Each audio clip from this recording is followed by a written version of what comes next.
Assalamualaikum warahmatullahi wabarakatuh. Salam sejahtera bagi kita semua. Om Swastiastu, salam kebajikan, namo buddhaya. Yang terhormat Dr. Tedros Adhanom selaku Direktur Jenderal World Health Organization. Yang terhormat para Menteri Kesehatan perwakilan negara anggota WHO beserta seluruh pimpinan lembaga-lembaga negara yang hadir pada sidang Majelis Dewan Kesehatan Dunia World Health Assembly yang ke-73 sebagai forum pengambilan keputusan tertinggi dalam bidang kesehatan serta isu kesehatan secara global. Saya, perwakilan Menteri Kesehatan Republik Indonesia, akan menyampaikan beberapa hal terkait perkembangan isu kesehatan, khususnya Indonesia dalam penanggulangan COVID-19. Kasus COVID-19 terus mengalami peningkatan lebih cepat daripada sebelumnya. Secara global, berdasarkan data dari Universitas Johns Hopkins di Amerika, kasus COVID-19 telah terkonfirmasi menembus 30 juta jiwa, dengan lebih dari 940.000 jiwa meninggal karena COVID-19. Dalam strategi penanggulangan COVID-19, perlu adanya penerapan strategi dan kebijakan yang cepat dan tepat. Kami membutuhkan kepemimpinan yang kuat, tidak hanya dalam pernyataan dan kata-kata, tapi juga perbuatan dan tindakan. Seluruh dunia harus membangun solidaritas yang akan menjadi kunci keberhasilan untuk mewujudkan penerapan otoritas kesehatan internasional maupun nasional, pihak swasta, serta aktor global dalam melawan COVID-19. Selain itu, dalam penanggulangan COVID-19, Indonesia secara resmi tergabung dalam Coalition for Epidemic Preparedness Innovation atau CEPI dalam rangka peningkatan dan pengembangan serta distribusi vaksin, khususnya untuk COVID-19. Indonesia berkontribusi dalam kapasitasnya pada multilateralisme vaksin untuk melindungi rakyatnya serta melindungi dunia. Bergabungnya Indonesia diwujudkan dengan penandatanganan Bilateral Investment Agreement atau BIA antara Sekjen Kementerian Luar Negeri Indonesia Cecep Herawan dengan CEO CEPI Dr. Richard Hatchman, dengan disaksikan oleh Menteri Luar Negeri Indonesia Retno Marsudi.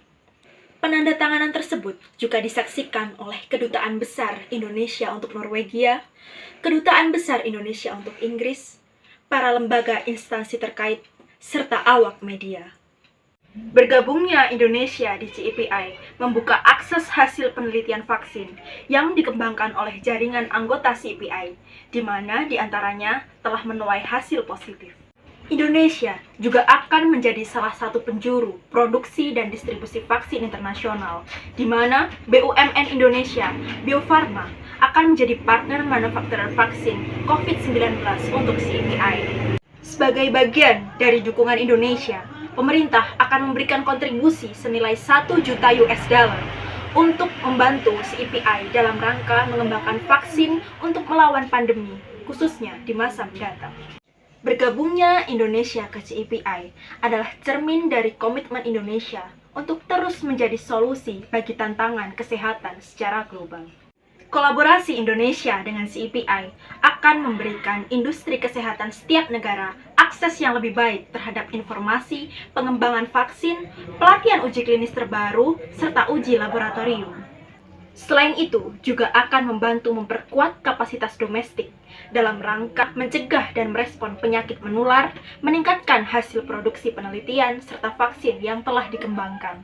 CEPI berharap lebih banyak negara mengikuti jejak Indonesia untuk membangun solidaritas dan kerjasama internasional untuk menyelesaikan pandemi COVID-19. Sebagai kesimpulan, kolaborasi Indonesia dengan CEPI tidak akan hanya menguntungkan Indonesia saja, tetapi juga dunia dalam menghadapi pandemi COVID-19 serta pandemi di masa yang akan datang. Untuk itu, kami memerlukan dukungan yang lebih. Yang pertama, dukungan dari negara FPGH dalam upaya WHO menghadapi situasi health emergency, mengingat peran penting WHO sebagai penjuru penanganan isu-isu terkait, termasuk dalam kerangka International Health Regulation 2005. Yang kedua, apresiasi bagi seluruh jajaran pekerja yang bekerja pada kondisi beresiko tinggi, serta dukungan untuk terus bekerja sama antar anggota WHO, para ilmuwan, pakar kesehatan, serta pemangku kepentingan terkait penguatan kapasitas dan kapabilitas global dalam rangka kesiapan merespon tantangan kesehatan global, termasuk dalam koordinasi dan kerjasama lintas negara, wilayah, internasional dalam penanggulangan COVID-19. Demikian pidato diplomasi yang dapat saya sampaikan. Mohon maaf bila ada kata-kata yang kurang berkenan. Terima kasih kepada seluruh peserta yang hadir dalam sidang Majelis Dewan Kesehatan Dunia World Health Assembly yang ke-73 ini. Mengutip kata-kata dari Direktur Jenderal WHO, Dr. Tedros Adhanom, "No one is safe until everyone is safe." Wassalamualaikum warahmatullahi wabarakatuh.